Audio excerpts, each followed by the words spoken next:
என்ன நாங்க பெருசா கேட்டுட்டோம்? மக்கள் வந்து நிம்மதியா ஃப்ரீயா நின்னு பார்க்கிறதுக்கு ஒரு இடம். அதை நாங்க தேர்வு செஞ்சு அதுக்கு பர்மிஷன் கேட்கிறோம். ஆனா நீங்க என்ன பண்றீங்க?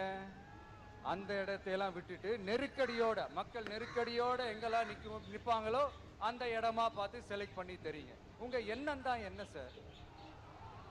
நான் அவங்கள பார்க்க கூடாது, அவங்களோட பேசக்கூடாது, அவங்க குறைகளை கேட்க கூடாது, அவங்களுக்காக குரல் கொடுக்க கூடாது. என்னதான் சார் உங்க எண்ணம்?